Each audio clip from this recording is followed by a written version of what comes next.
Tales of the Strange and Exotic Random Book Review. Now, this made it into a haul for me not too long ago, and I'm halfway through, but this has been so freaking awesome. I have to review it right now because it's kind of more of the same, but this I got at Savers for like $2, and I picked it up just because I recognized Brian Froud, and he did the artwork for Labyrinth and Dark Crystal, I think. Labyrinth definitely, maybe not Dark Crystal. So I'm like, oh cool, you know. And it goes The Runes of Elfland, written by Ari Burke. And I didn't even bother to read the back. So I'm like, okay, Brian Froud, picture book. I just kind of flipped through and I liked the photographs. I'm like, that's kind of interesting. Pretty cool things. And the back just doesn't really specify much of anything. A place may provide a door to Elfland. Any place may provide a door to Elfland if the right runes are known, if the right stories are spoken. A rune, a shard, an image, a sound, a memory. All these will help you enter the land of the telling. Cast about your mind for clues. You may have encountered one of these landscapes before in a dream. A single word can be a world, and every letter a land. It's really hard when everything's in caps. So, it's like, okay, whatever. Well, if you are studying actual runes, or, want to get into runes, this is a flipping awesome place to start. But if you definitely are into runes, you must pick this up. And this actually, I would suggest having a basic knowledge of the Futhark, I think it is the type of rune if you see a rune, that's usually the ones that they most often use. So I would suggest having a basic knowledge of those runes to kind of appreciate more of this book. But it's still a really neat way of describing runes.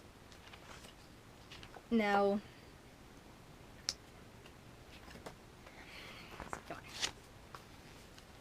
this is basically what each rune is displayed as. So you've got the rune of beginnings, and he starts off with like a little charm / spell type thing, and it shows you the actual rune, which I don't know if you can see with the lighting here. And it goes into like a story, and kind of based on the rune. And there's one about the sun, or the Sun King, Sun Prince, that I have heard before, I think, dabbling into runes. So I think there is some actual factual knowledge this is based on. I think if you have more of a solid background in rune reading, you might pick up more on it than I would. And then you have like these really cool pictures like this dude here. But I love the fact, he's a little more obvious in his pose. He's making the rune. But in the next page, it'll go into the story, and then it kind of describes what the rune actually means, but it doesn't spell it out for you. It's a lot more cryptic. But again, if you have an actual knowledge of runes, I think you'd probably be like, well, duh. So, but you get a picture of a fairy, an elf, a being of a being of non-sexness, posing in the rune shape, which I think, some of them you wouldn't physically think, that you can do. And up top here you can see the entire alphabet of these particular runes.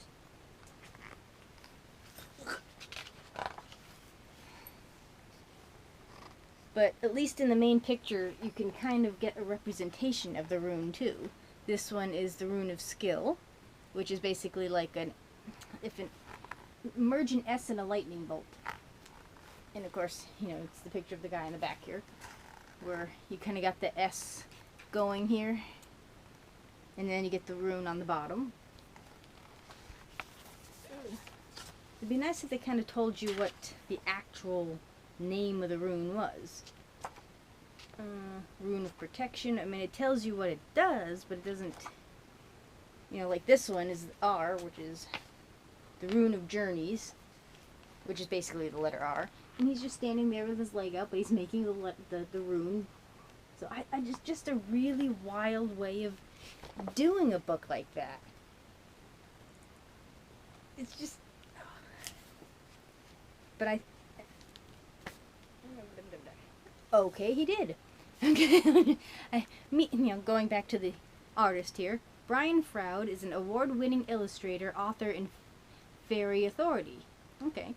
His books include international bestsellers such as Fairies with Alan Lee, Lady Cottonton's pressed fairy book, which I have come across and I would love to get my hands on, with Monty Python's Cherry Jones. Well, now that makes sense. Lady Cottonton's fairy album, which I think might be the one where they're kind of like squished and the fairies are like in the pages. I find that amusing. And the Fairy's Oracle. He also served as the conceptual designer on Jim Henson's films The Dark Crystal and Labyrinth. So he did do Dark Crystal because the Gelflings look very Froud. He lives in Devon, England with his wife and son. And then the author, a dude named Ari Burke, is an artist, poet, teacher of mythology, folklore, American Indian studies, and medieval literature. He has published works on rune lore, fairy stories, The Wild Hunt, and every time I hear that I think of, The Witcher, landscape and myth, and many other topics. Dr. Burke is a professor of literature at Central Michigan University. Okay. So at least, they know what they're talking about as far as, they're just not making it up off the cuff. There is some actual knowledge in here, but it's done in such a way where, if you're hesitant about runes or anything like that, you shouldn't get your panties in a bunch. Just look at it as a fairy book. But if you are, and this supposedly was in the occult section of whatever bookstore this was gloriously hidden in,